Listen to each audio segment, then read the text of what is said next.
I mean, time is just, it just seems like everything's getting a little crazy, a little kooky, a little wackadoo. Do you feel it? I mean, I feel it. I feel like there's, this impending thing that's coming our way. And, well, when I woke up the other day, I found out that there is a really cool mission going out to an asteroid that was discovered called Bennu.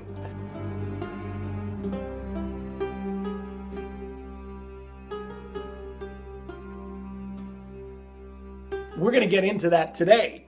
But I wanted to start off by talking about the Georgia Guidestones. I have talked about this in the past. If you don't know anything about it, it's basically the Illuminati's 10 Commandments. Wired magazine called it like the 10 Commandments of the Antichrist or something like that. It's a spooky monument. I think it was erected in 1980. It's all granite, and some strange man came and he said that he needed this done, and the people that were making the monument asked for an extraordinary amount of money, and they just paid it. He went under the pseudonym R.C. Christian, okay? Now, on these guidestones, basically, it's like America's Stonehenge. Well, here's a picture of it. So it basically has these 10 guides that are listed, and they're written in many different languages, not just English. And I have a list of them. I'm going to read them, but they're pretty spooky. And when R.C. Christian, the pseudonym, when he said that he wanted this to be made, he said that it must be able to withstand like a catastrophic event, crazy heat, nuclear war, anything, impending doom, basically. And the Guidestones, the 10 Commandments, if you will. I'm going to start off. By reading this out. It's maintain humanity under 500 million. In perpetual balance with nature, which is kind of spooky considering there's like 7 billion people. So, that sets up red flags. The number 2 law is to guide reproduction wisely, improving fitness and diversity. Number 3, unite humanity under a living new language, one way, one world. Rule passion, that's number 4, faith and tradition, and all things, basically.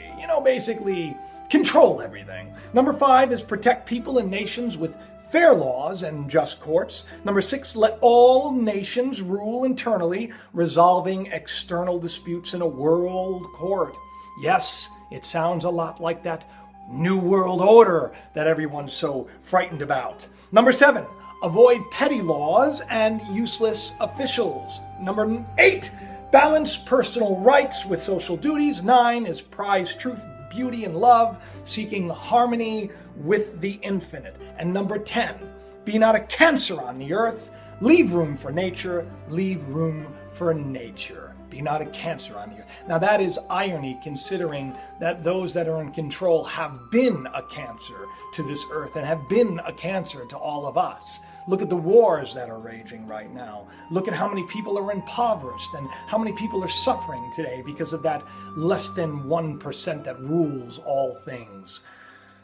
Could it be that those that are in control are planning on depopulating us? Basically making humanity smaller and smaller and smaller and smaller and breeding us down to a bunch of mindless drones because we'll be more manageable? Well, that's the question. Do those in the know about a coming disaster? Are there dark forces feverishly at work trying to reduce the population? A lot of people, smart people, say yes. Today's show may get you questioning all the same exact thing, because we're talking about these possible sinister plans. We're talking about Asteroid Bennu and a coming disaster, possibly. We're also talking about the Zika virus, and we are talking about how we've been lied to. Ho, ho, ho! Buckle up, because it's the law.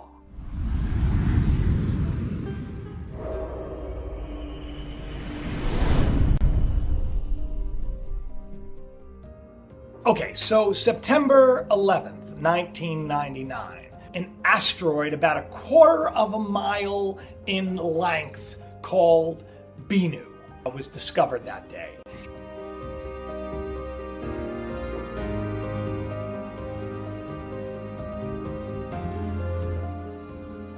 Now, this asteroid is said to be headed towards Earth.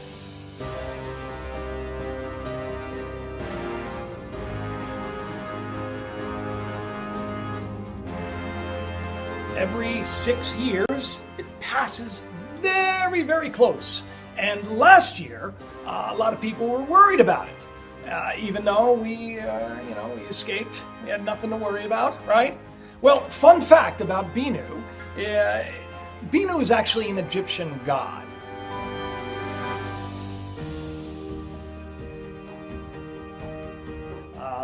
In Greek mythology, the phoenix was basically modeled after Bennu. Bennu is the god of like rebirth and is connected to like creation and the sun, and of course Osiris, which is interesting because that's the name of the mission that NASA is spending a lot of money on and is sending up into space to track Bennu down as we speak. Tomorrow is launch day, people.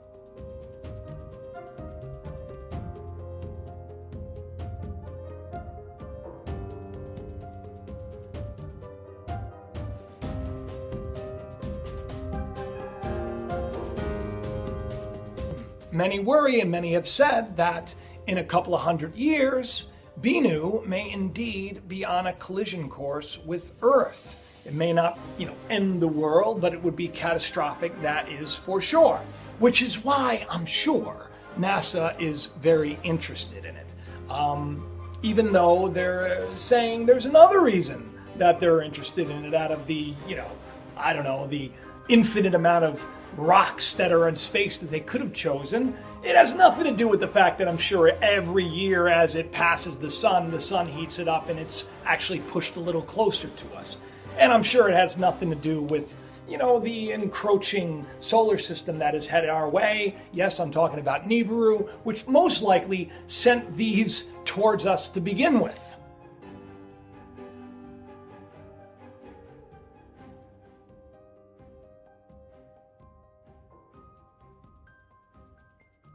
So this mission, it's called Osiris-Rex. Osiris, right? The Egyptian god. The Egyptian god of the, is another fun fact, god of the dead and the underworld.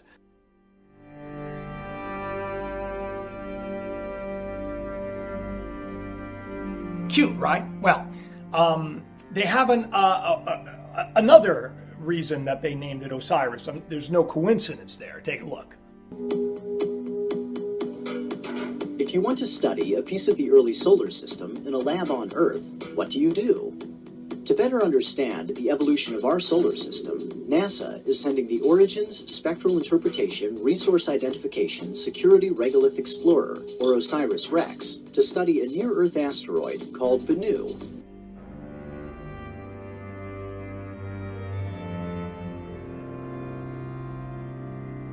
They're sending this craft up to study it, okay? It's going to launch tomorrow. It's going to get there about 2018, and then it's going to kind of hover around. It's going to take images, and then it's going to eventually land on the asteroid and take, kind of like give it a cosmic high five, and it's going to take samples, and then, it's going to jettison it back to us so that we can study it. Now, they're saying that the only reason they're doing this is because it may contain the origins of life, which I think is a bunch of poopy. It's PG-13 show. Knowing the physical properties of Bennu will help scientists to refine its orbit over time, including deviations caused by heating and cooling from sunlight, and it will allow them to pick a site for OSIRIS-REx's primary mission, retrieving a sample of the asteroid for study on Earth. In 2019, OSIRIS-REx will deploy its touch-and-go sample acquisition mechanism, or TAGSAM, and slowly approach the sample site.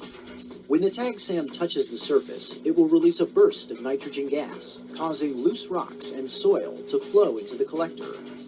Since Bennu may be rich in organic material or water left over from the formation of the solar system, sampling it could reveal whether the building blocks of life were present at that time, perhaps providing clues to the origins of life itself. After moving away from the surface, OSIRIS-REx will perform a spin maneuver to measure the mass of the sample. Then it will carefully stow the TAG-SAM head inside the sample return capsule and prepare for the journey back to Earth. Upon arriving home in 2023, OSIRIS-REx will release the sample, giving us a piece of the ancient solar system that will be studied for decades to come. I think that they're sending it up there for another reason. I say that they're collecting this material and sending it back as quick as they can so that they can study it, so they can find out whether or not it's going to be easy for them to smash it to pieces or send it off course. You know, of course, NASA's not telling us that part, but the irony is they're actually planning on doing this, although it's not publicized. Following the OSIRIS-REx mission is the ISIS mission.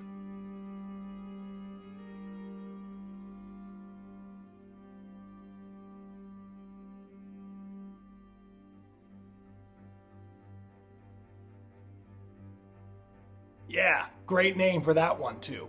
Isis, another Egyptian god, is the wife of Osiris. When Osiris was smashed to bits, Isis basically grabbed the pieces, put it together, and then poof, Osiris was back from the dead. Resurrection time, right? So Isis is being sent out there. It's already been out there right after, and about, what was the date again?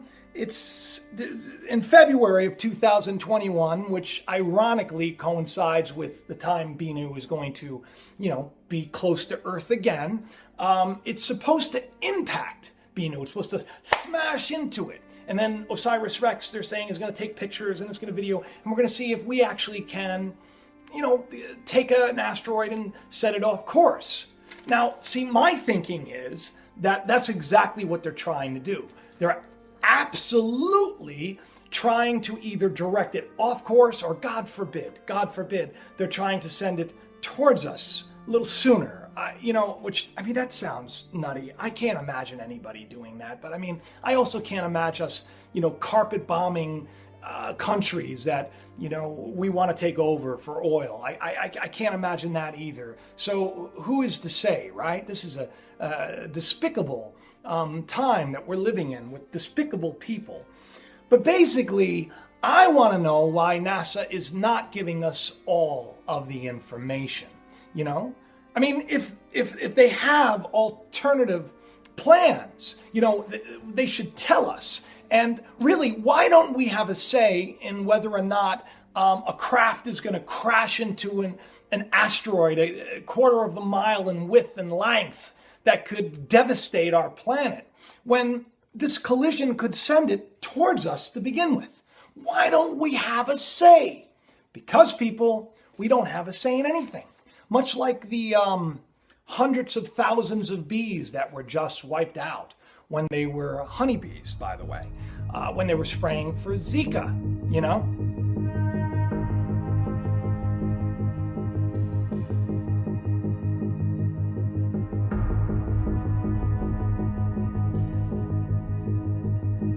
Let me tell you something about this Zika virus, if you don't know anything about it, okay? They're genetically modifying mosquitoes.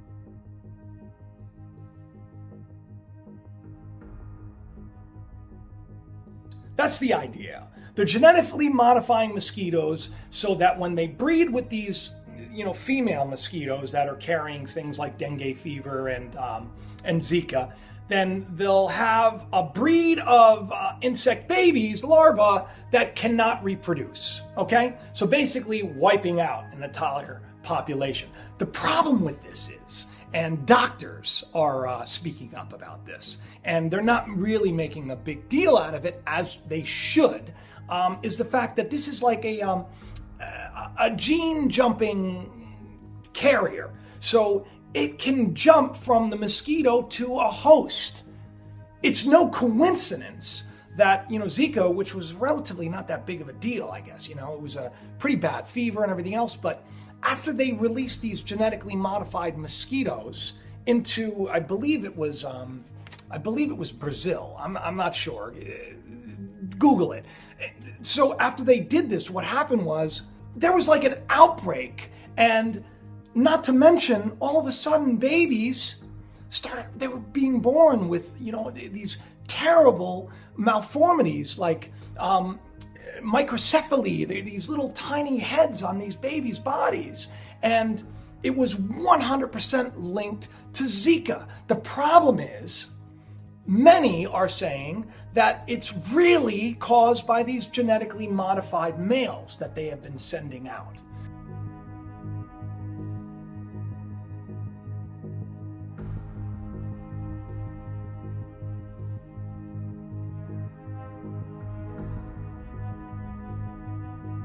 Now, why is this happening? Why, once again, is this happening and we have no say? The irony is, Zika's rather rare. And yet they're making it such a big deal, right? And why is it such a big deal? Well, for pregnant women, big deal, right? Well, here's the reason. Because it actually is transferred not just through mosquitoes. They found out that you can get Zika through any kind of bodily fluid, much like AIDS. But this is a little bit worse. You can get it through tears.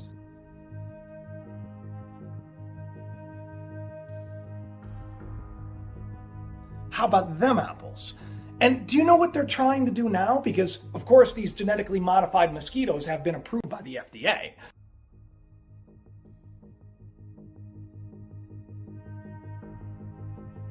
So that's a great thing.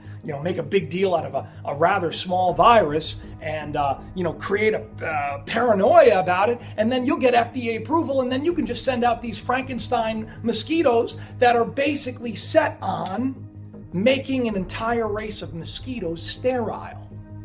And coincidentally, the offspring of the women that contact Zika. Now, is this fact? I don't know.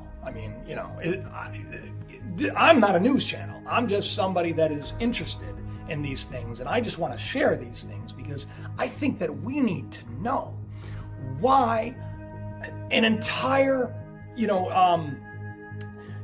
I think it was in South Carolina, why hundreds of thousands of honeybees were basically murdered.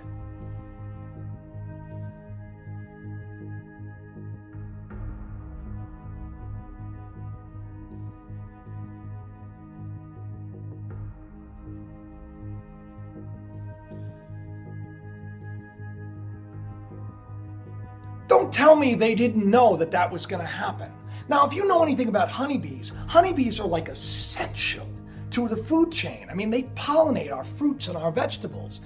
Great minds said, if the honeybees go, so goes the human race.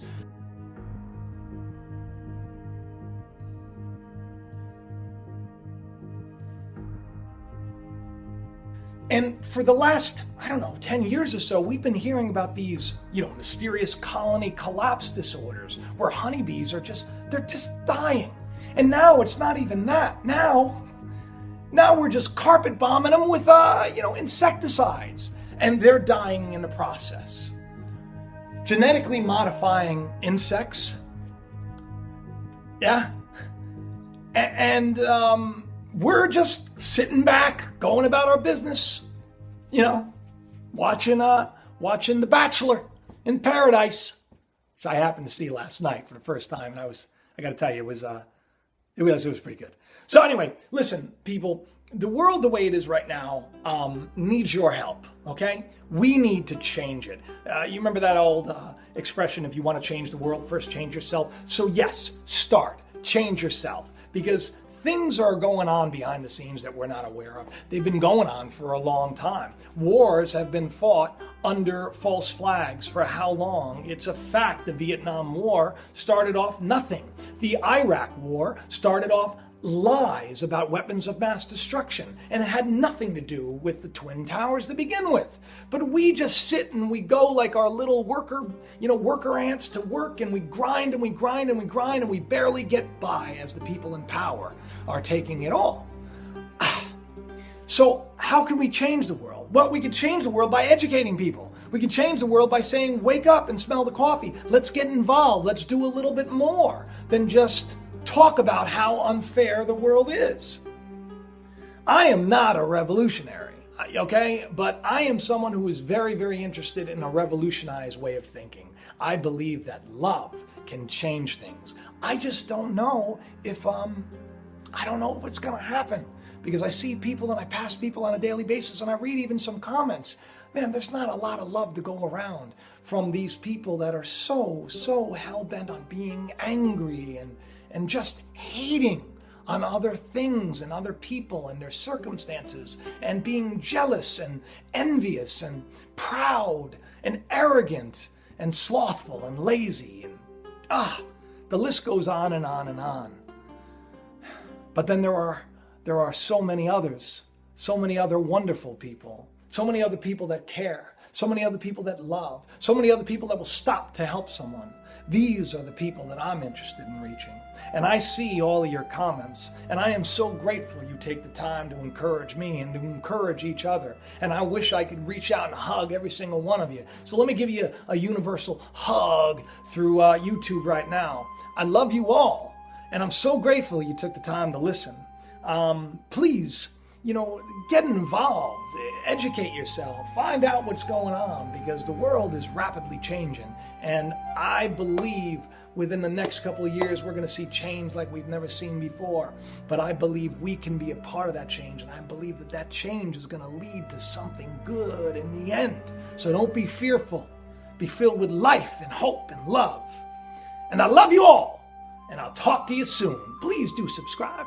Please do press that little button. It means a lot to me. Oh, and by the way, those people that were giving me a hard time and saying, oh, I'm Illuminati and I'm all this stuff. I'm just like a guy who has a regular job. I had 9/11 on the clock because my daughter's birthday is September 11th. She was actually born to the second of the plane hitting the first tower 2 years later. So I wanted to put that up there because I love my baby girl, my Shallow, so very much. But right now it is scheduled for 11/11 again because I keep seeing it again and again and again, and I can't get away from it. It used to happen years ago, and it was great change in my life, and now it's happening again. Even I was at Target today, and I went to pay the bill, and it was 11/11.